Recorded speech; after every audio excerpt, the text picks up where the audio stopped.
대표값의 종류에, 그러니까 우리가 배우고 있는 이 대표값의 종류에는 평균, 중앙값, 최빈값이라는 값들이 있습니다.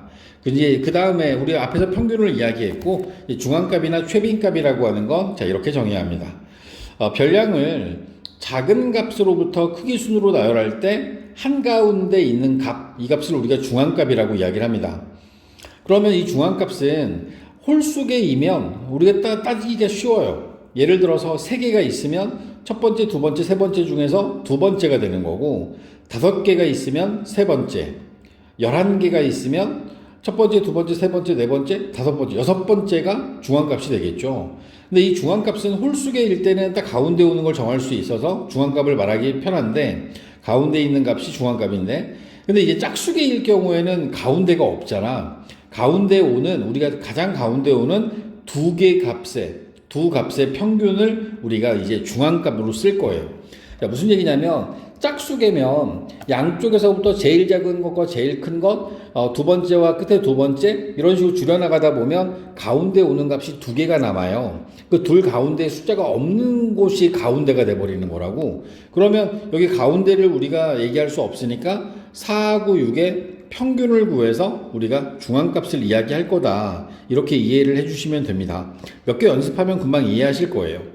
자, 중앙값을 보통 많이 쓰는 경우는 지금 여기서 얘기하는 것처럼 자료에 매우 크거나 매우 작은 값이 섞여 있어요. 이럴 때 이 값이 평균을 구하면 그 평균에 영향을 줘요.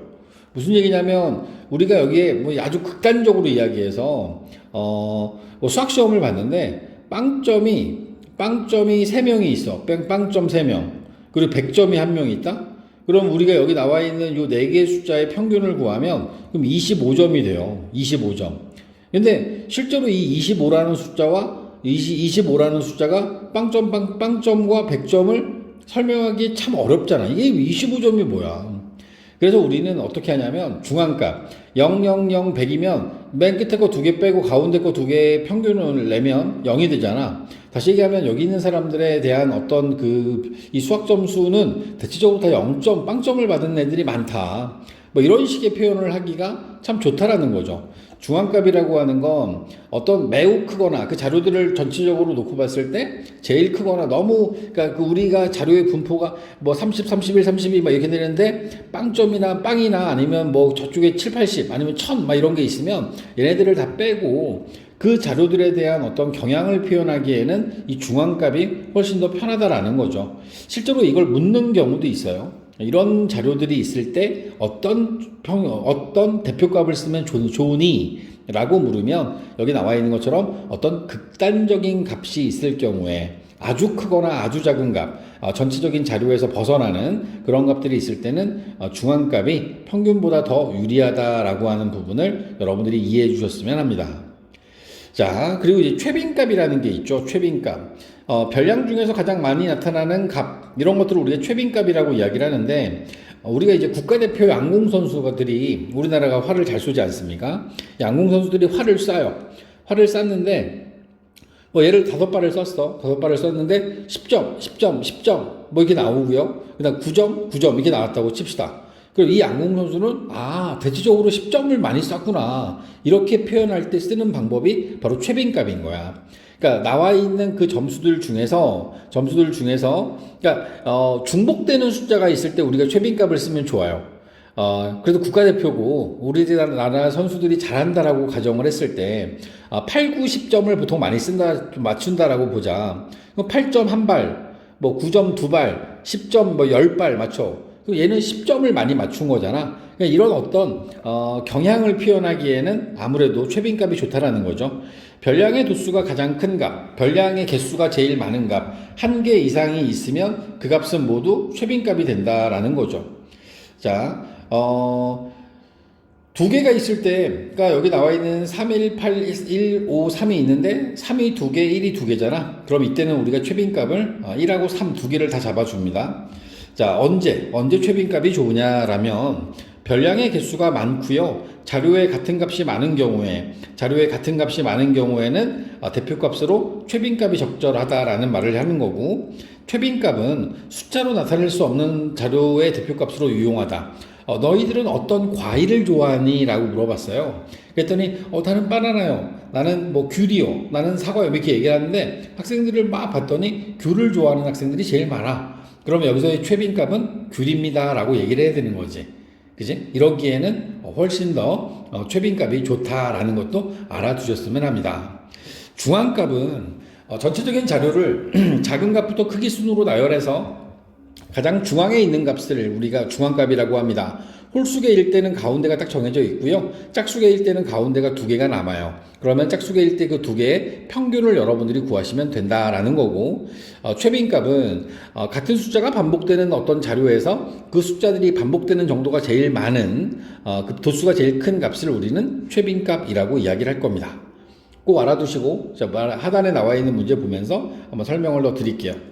자, 중앙값이 있습니다. 4, 8, 1, 0, 9 이렇게 나왔어요. 그 나와 있는 숫자들을 작은 숫자부터 나열하게 되면 0, 1, 4, 8, 9라는 숫자를 나열하겠죠. 총 5개인데 양쪽에 있는 두 개의 숫자를 뺀 가운데 오는 숫자가 4가 되겠죠. 별량의 개수가 홀수계고 그 다음에 중앙에 오는 값이 4니까 우린 중앙값을 4라고 이야기를 할 겁니다. 다시 10번에 있는 것도 봐봐. 작은 값부터 2, 6, 7, 8이라고 썼어요. 그럼 여기 나와 있는 숫자는 5개고 그 중앙에 있는 값이 6이니까 얘는 대표값으로 중앙값을 선택한다라고 하면 그 중앙값은 6이 되는 거야. 11번도 5개야. 그럼 제일 작은 게 8, 그 다음에가 9, 11, 14, 17을 나열하고 그 중에 중앙에 오는 값은 11이다 라고 답할 수 있어야 되고, 그 다음에는 둘레 6, 7개네. 7개인데 가장 작은 값부터 나열을 해보면 12번에는 11이 제일 작고요. 12, 13, 17, 19, 19가 하나 더 있고, 그 다음 50. 이게 극단적인 값이라는 게 이 50과 같은 숫자예요. 이 숫자들의 분포상으로 봤을 때 중앙값은 17이 되는 겁니다. 17. 자, 그리고 두 번, 여기 나와 있는 13번도 작은 값부터 나열해보면 23 작고요. 24, 25, 27, 그 다음 29, 31, 33이 제일 크네요. 7개니까 중앙에 오는 값이 27이죠. 따라서 우리는 27이 중앙값이다 라고 얘기할 수 있습니다. 자, 또 보면 14번도 보니까 작은 숫자부터 나열해 보면 5가 나오고요. 12, 12, 14, 16, 30이 나와요. 근데 여기 나와 있는 건 개수가 짝수계야. 6개잖아. 그러면 여기서는 양쪽에서 이렇게 하나씩 지워나가다 보면 가운데 이렇게 두 개가 남습니다. 따라서 12와 14의 평균은 13. 이 13이 바로 중앙값이 되는 거죠. 12하고 14를 더해서 2로 나눠주시면 됩니다. 그러면 13이라는 숫자가 중앙값임을 확인할 수 있겠죠. 계속 볼게요. 6개짜리입니다. 이번에도 1, 2, 4, 6, 9, 10이 있고 중앙에 오는 게 4하고 6이지? 4하고 6에 대해서 평균을 구하면 얘는 5가 됩니다. 따라서 이놈의 중앙값은 5가 되는 거다. 16번도 제일 작은 게 2야. 4가 또 있고요. 2개 있네요. 5가 있고 11에 14에 16에 19가 있어. 총 8개야. 네 번째와 다섯 번째. 이 네 번째와 다섯 번째 5는 5하고 11의 평균을 구할 거야. 5하고 11의 평균을 구하면 8 되겠죠. 따라서 16번의 중앙값은 8이 됩니다. 자, 17번도 개수가 많아요. 여기서 이제 나열하다 보면 3, 4, 5, 6 6이 또 있네. 7, 7, 8, 9, 10 이렇게 있어요. 여기 나와 있는 건 둘레 6, 8, 10개니까 다섯 번째와 여섯 번째. 그러니까 6과 7의 중앙값이 돼야 되니까 6과 7을 더해서 2로 나누면 2분의 13.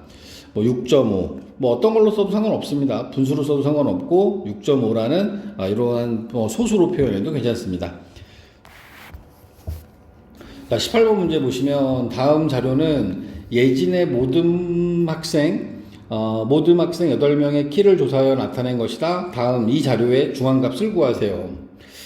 중앙값을 구한다라고 하면은 역시 전체적으로 키의 분포를 작은 값부터 나열해야 되죠. 148 다음에 148이 둘이야. 그 다음에 152가 보이고요. 157도 있고 163, 164, 164, 171, 8명이잖아. 그럼 우리는 여기 네 번째와 다섯 번째가 중앙에 있는 두 개의 숫자가 되는 거고, 이 둘에 대한 평균 157하고 163 더해서 2로 나누면 160 되겠죠. 따라서 160이 이들에 대한 평균이 된다라고 자료를 잡아주시면 되겠네요. 이왕 가는 거면 끝까지 가봅시다. 이번엔 최빈값 이야기 바로 이어서 갈게요. 중앙값 이야기 좀 더 있네요. 중앙값 이야기 좀 더 있어서 좀 끊어서 갈까요? 끊어서 가야겠는데 그러면 그래서 끊어서 가겠습니다. 85쪽까지 먼저 하고 나머지 부분은 뒷부분에 이어서 계속 이어서 진행을 시키겠습니다.